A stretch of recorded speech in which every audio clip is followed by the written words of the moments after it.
अगर मैं आपसे कहूं कि कुछ वादे मौत से भी बड़े होते हैं और कुछ गलतियां मरने के बाद भी पीछा नहीं छोड़ती, तो क्या आप यकीन करेंगे? पश्चिम बंगाल, घने साल और सागौन के जंगलों के बीच एक छोटा सा गांव, शांतिनगर। यहां समय चलता नहीं था, ठहरता था। पुरानी मिट्टी की हवेलियां, लालटेन की पीली रोशनी, दूर कहीं शंख की आवाज और हर घर में संस्कारों का सख्त पहरा। यहां एक नियम था जिसे तोड़ना पाप से भी बड़ा अपराध माना जाता था। ज्येष्ठ पिता समान होता है। ज्येष्ठ छोटे भाई की पत्नी की तरफ देख भी नहीं सकता, छूना तो दूर की बात थी। और इस नियम को मुखर्जी परिवार सबसे सख्ती से निभाता था। गांव के बीचों बीच खड़ी थी एक पुरानी हवेली, लाल ईंटों की ऊंची दीवारों वाली। मुखर्जी हवेली। इस घर में रहते थे देबाशीष मुखर्जी। उम्र 34, शांत, गंभीर और नियमों के इतने पक्के कि लोग उन्हें चलता फिरता धर्म कहते थे। लेकिन उनकी आंखों में हमेशा एक खालीपन था, जैसे वो किसी चीज से भाग रहे हों या कुछ भूलना चाहते हों। उनका छोटा भाई अरिंदम मुखर्जी, उम्र 28, शहर में पढ़ा लिखा साइंटिस्ट। वो अक्सर कहता था, दादा, दुनिया बदल रही है, लेकिन तुम अभी भी उसी जगह अटके हुए हो। देबाशीष बस मुस्कुरा देते। हर चीज बदलना जरूरी नहीं होता, लेकिन कुछ चीजें बदल जाती हैं, चाहे आप चाहो या नहीं। और फिर एक दिन इस हवेली में एक नई दुल्हन आई। लाल बनारसी साड़ी, पांव में पायल, चेहरा घूंघट में। नाम मृणालिनी।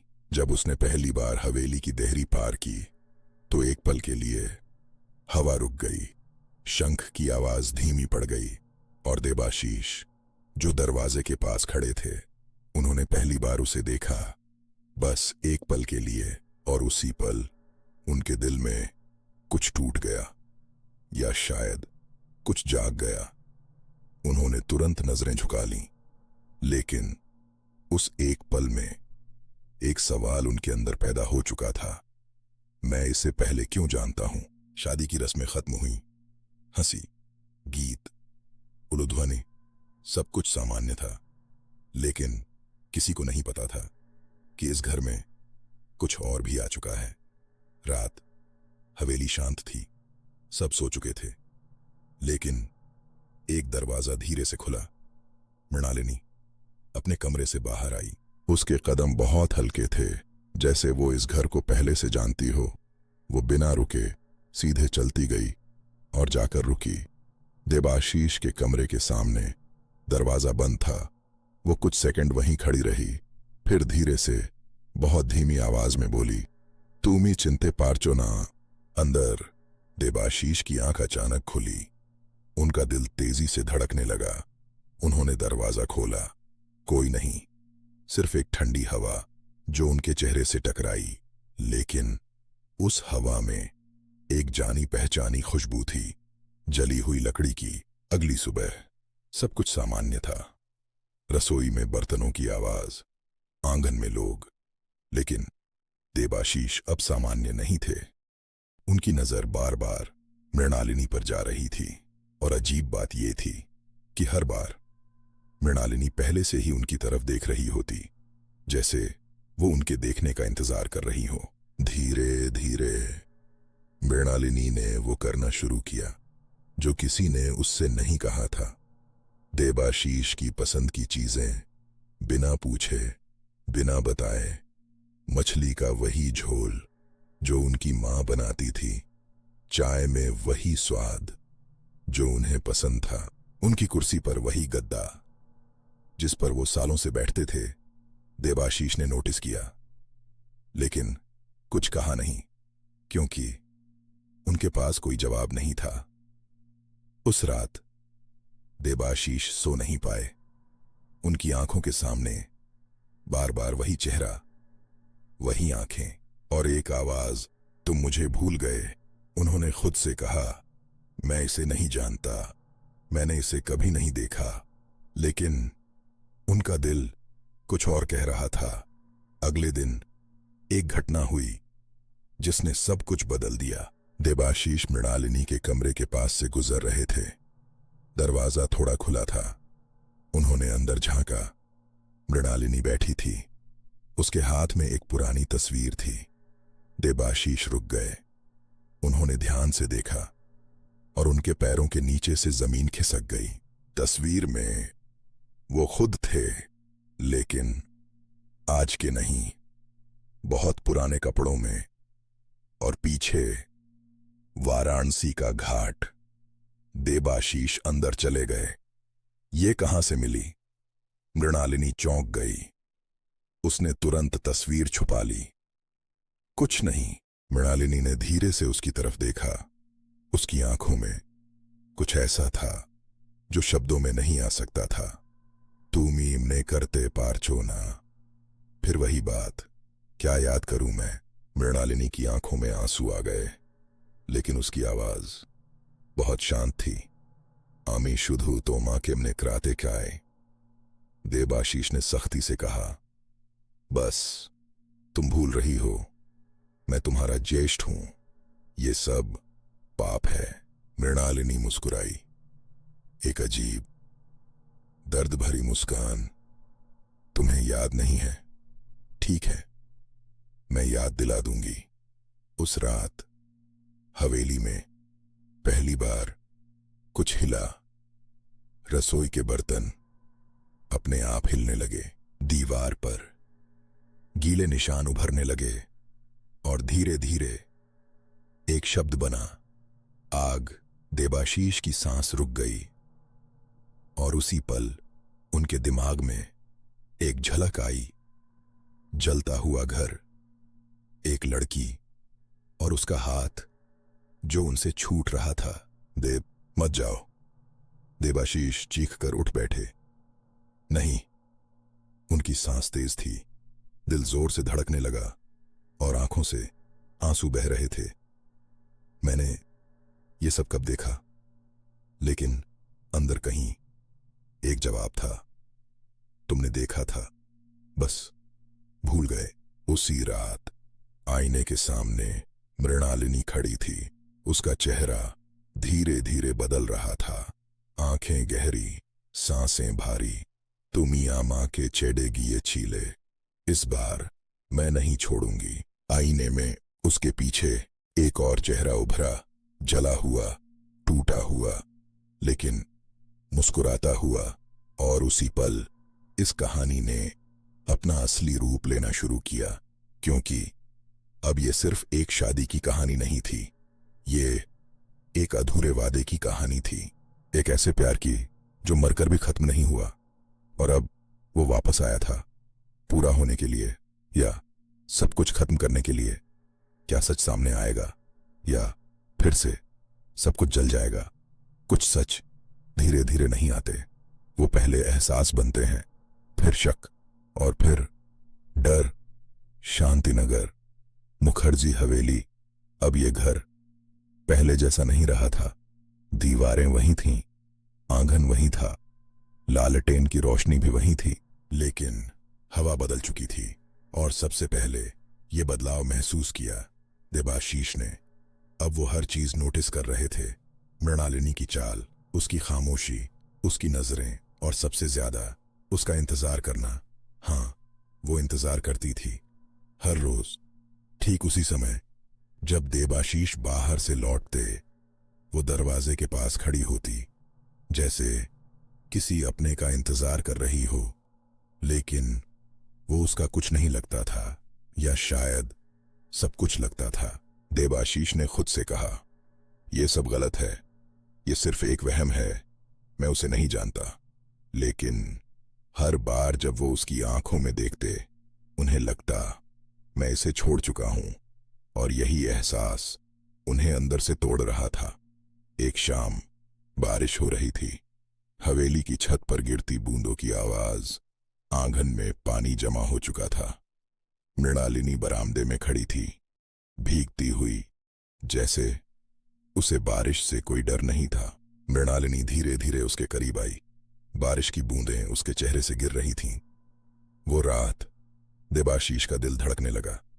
कौन सी रात? मृणालिनी फुसफुसाई। जब तुमने मुझे छोड़ा था। सन्नाटा। देबाशीष पीछे हट गए। बस ये सब बंद करो। लेकिन इस बार उनकी आवाज में गुस्सा कम, डर ज्यादा था।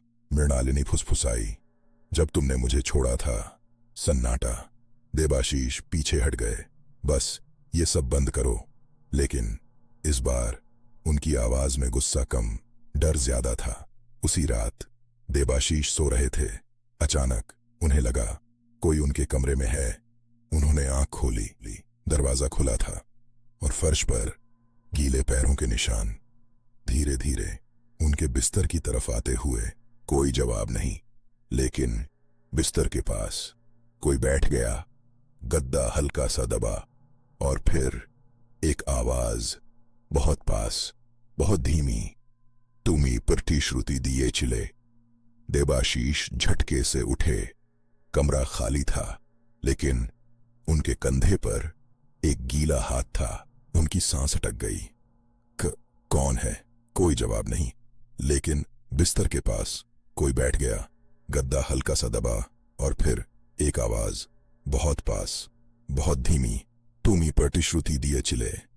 देबाशीष झटके से उठे। कमरा खाली था, लेकिन उनके कंधे पर एक गीला हाथ था। उन्होंने पीछे देखा, कोई नहीं। लेकिन अब उनका डर सिर्फ डर नहीं था, वो याद बनता जा रहा था। अगली सुबह देबाशीष ने तय कर लिया, अब सच जानना ही होगा। वो सीधे मृणालिनी के कमरे में गए। कमरा खाली था, लेकिन वहां एक अजीब सी खुशबू थी, अगरबत्ती और जली हुई लकड़ी। उन्होंने दीवार को देखा।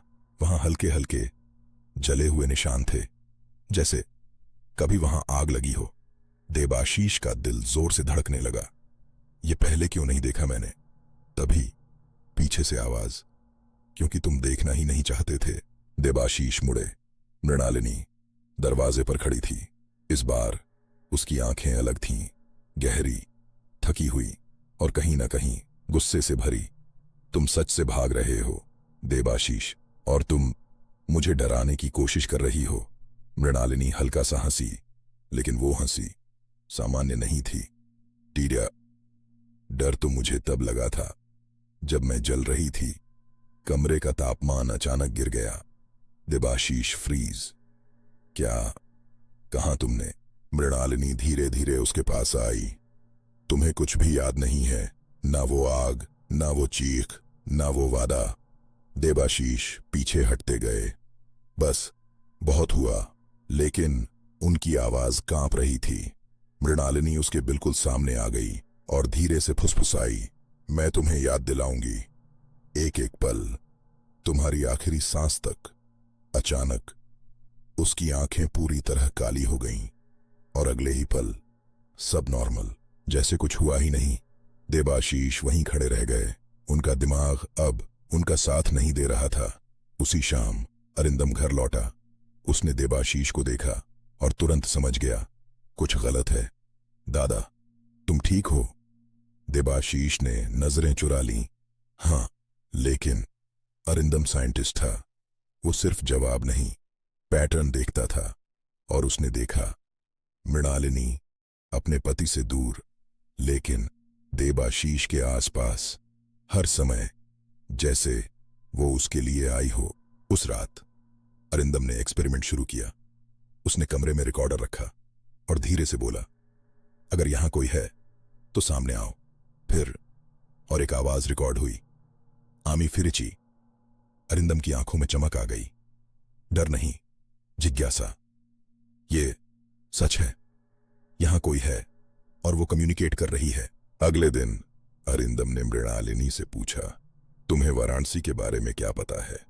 मृणालिनी का चेहरा फ्रीज, फिर तुरंत नॉर्मल। कुछ नहीं, लेकिन उसकी उंगलियां कांप रही थीं। अरिंदम मुस्कुराया, तुम झूठ बोल रही हो मृणालिनी। हर सच बताने के लिए नहीं होता अरिंदम, और हर सच छुपाने के लिए भी नहीं। दोनों एक दूसरे को देख रहे थे, लेकिन अब खेल बदल चुका था। अब डर एक तरफा नहीं था। अगले दिन अरिंदम ने मृणालिनी से पूछा, तुम्हें वाराणसी के बारे में क्या पता है? कुछ नहीं, तुम झूठ बोल रही हो। मृणालिनी, हर सच बताने के लिए नहीं होता। अरिंदम, और हर सच छुपाने के लिए भी नहीं। दोनों एक दूसरे को देख रहे थे, लेकिन अब खेल बदल चुका था। अब डर एक तरफा नहीं था। उसी शाम देबाशीष आंगन में अकेले बैठे थे। अचानक एक ठंडी हवा चली और उनके सामने एक छोटी लड़की खड़ी थी। गांव की लग रही थी, लेकिन उसकी आंखें बहुत पुरानी थीं। दादा! देबाशीष चौंके। तुम कौन हो? लड़की मुस्कुराई। तुम ही भूले गेचो? लड़की ने धीरे से कहा। आगुन, और अगले ही पल वो गायब। देबाशीष के दिमाग में फ्लैश, जलता हुआ घर, चीखें और एक लड़की, देब बचाओ। देबाशीष जमीन पर गिर गए। नहीं, उनकी आंखों से आंसू बहने लगे। मैंने क्या किया था? रात अरिंदम ने दूसरा एक्सपेरिमेंट सेट किया। इस बार मिरर्स चारों तरफ, बीच में दिया। अगर यहां कोई आत्मा है तो वो खुद को दिखाएगी। अचानक दिया बुझ गया। सारे मिरर्स क्रैक और हर मिरर में एक चेहरा, मृणालिनी, लेकिन हर रिफ्लेक्शन अलग। कहीं जली हुई, कहीं रोती हुई, कहीं मुस्कुराती हुई। अरिंदम फ्रीज। तुम कौन हो? सभी रिफ्लेक्शंस एक साथ। आमी से, जो वापस आई है। देबाशीष दरवाजे पर खड़े थे। सब देख रहे थे और उनके अंदर कुछ टूट चुका था। तुम कौन थी? एक रिफ्लेक्शन आगे आई, आंखों में आंसू। आमी तुम्हार चिलाम। देबाशीष की सांस रुक गई। नहीं, ये झूठ है। लेकिन उनका दिल सच जान चुका था। और उसी पल इस कहानी का असली खेल शुरू हुआ। क्योंकि अब सवाल ये नहीं था कि वो कौन है, सवाल ये था वो क्यों लौटी है। और अब क्या होगा? कुछ कहानियां इंसाफ पर खत्म नहीं होती। वो खत्म होती हैं जब इंसान अपने ही सच के सामने खड़ा हो जाता है। शांतिनगर, मुखर्जी हवेली, कमरा अब भी उसी आग में डूबा हुआ था। लेकिन ये आग अब सिर्फ लपटें नहीं थीं, ये सज्जा थी। देबाशीष और अरिंदम दोनों उस आग के बीच खड़े थे। सांस भारी, आंखों में डर नहीं, सिर्फ सच। दीवार पर लिखा था, चुनो या दोनों जलोगे। कमरे में सन्नाटा। मृणालिनी और उसके पीछे खड़ा वो जला हुआ साया। दोनों उन्हें देख रहे थे, जैसे सदियों से इंतजार कर रहे हों। देबाशीष ने धीरे से कहा, मैं जाऊंगा। अरिंदम तुरंत चिल्लाया, नहीं दादा, मैं जाऊंगा। दोनों एक दूसरे के सामने खड़े हो गए, आंखों में आंसू। लेकिन इस बार डर नहीं था। देबाशीष, मैंने उसका हाथ छोड़ा था। मैं कायर था। सजा मुझे मिलनी चाहिए। अरिंदम, और मैं चुप रहा। मैंने सब देखा। मैं भी उतना ही दोषी हूं। दोनों चुप। फिर एक साथ बोले, हम दोनों दोषी हैं। कमरे में हवा भारी हो गई। मृणालिनी आगे बढ़ी। उसका चेहरा अब पूरी तरह जला हुआ था, लेकिन उसकी आंखों में अब नफरत नहीं थी, बस एक गहरा, थका हुआ दर्द। तुम दोनों अब समझ गए हो। देबाशीष ने सिर झुका लिया। हाँ, और हम भागेंगे नहीं। अरिंदम, इस बार नहीं। मृणालिनी के पीछे खड़ा साया आगे आया। उसकी आवाज भारी थी। दर्द महसूस कर लिया। अब सजा बाकी है। अचानक आग और तेज हो गई। लपटें दोनों भाइयों को घेरने लगीं। उनकी त्वचा जलने लगी, सांस रुकने लगी। देबाशीष चीखे, मैं तैयार हूं। अरिंदम भी, मैं भी। लेकिन अगले ही पल कुछ बदल गया। मृणालिनी ने हाथ उठाया। रुको। मृणालिनी की आंखों से आंसू गिर रहे थे। तुम दोनों बदल गए हो। उस रात तुम दोनों भाग गए थे, आज तुम दोनों रुक गए। सन्नाटा। साया धीरे से बोला, तो क्या सजा खत्म? मृणालिनी ने उसकी तरफ देखा। सजा हमने दे दी। देबाशीष और अरिंदम चौंक गए। क्या मतलब? मृणालिनी धीरे धीरे उनके पास आई। तुम दोनों ने वो दर्द महसूस किया जो हमने किया था। अब तुम्हें जीना होगा उस दर्द के साथ। सन्नाटा। देबाशीष की आंखों से आंसू गिरते रहे। ये सजा है मृणालिनी, सबसे बड़ी। हर दिन, हर सांस तुम्हें याद दिलाएगी कि तुमने क्या खोया। साया ने धीरे से कहा, दीदी अब हम जा सकते हैं। मृणालिनी ने सिर हिलाया, फिर देबाशीष की तरफ देखा। तुमने वादा तोड़ा था, लेकिन आज तुमने खुद को नहीं छोड़ा। देबाशीष रो पड़े। क्या तुम हमें माफ करोगी? मृणालिनी मुस्कुराई, एक बहुत हल्की, बहुत थकी हुई मुस्कान। माफी तुम खुद को देना। जब तक तुम खुद को माफ नहीं करोगे, हम तुम्हारे अंदर रहेंगे। धीरे धीरे उसका शरीर धुंध में बदलने लगा। उसके साथ वो साया भी। कमरे में ठंडी हवा फैली और अगले ही पल सब गायब। आग नहीं, साया नहीं, मृणालिनी नहीं, सिर्फ दो भाई और उनका सच। कुछ दिन बाद हवेली फिर शांत हो गई, लेकिन ये शांति अलग थी। देबाशीष अब पहले जैसे नहीं थे। वो हर उस इंसान की मदद करने लगे जो अकेला था। हर बच्चे के सिर पर हाथ रखते, जैसे वो किसी को दोबारा अकेला नहीं छोड़ना चाहते। अरिंदम, उसने अपना रिसर्च बदल दिया। अब वो आत्माओं को पकड़ने नहीं, उन्हें समझने की कोशिश करता था। रात दोनों भाई आंगन में बैठे थे। हवा हल्की थी। अचानक एक खुशबू आई, जली हुई लकड़ी की। दोनों ने एक दूसरे को देखा। देबाशीष ने धीरे से कहा, क्या वो? अरिंदम, हाँ। दोनों चुप। और तभी बहुत धीमी आवाज, हम यहां हैं। दोनों की आंखों में आंसू आ गए, लेकिन इस बार उनमें डर नहीं था, सिर्फ एक अजीब सा सुकून। लेकिन कहानी यहीं खत्म नहीं हुई। उस रात अरिंदम अपनी लैब में था। उसने रिकॉर्डर चलाया। Final session. अचानक डिवाइस अपने आप एक्टिवेट हुआ। एक आवाज रिकॉर्ड हुई, बहुत धीमी, आमी मुक्तनी। अरिंदम फ्रीज। क्या? डिवाइस फिर से बीप।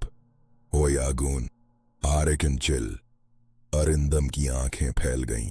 और कौन? सन्नाटा। फिर बहुत धीरे से एक नो आसबे। उसी समय देबाशीष अपने कमरे में था। दीवार पर धीरे धीरे एक नया निशान उभरा।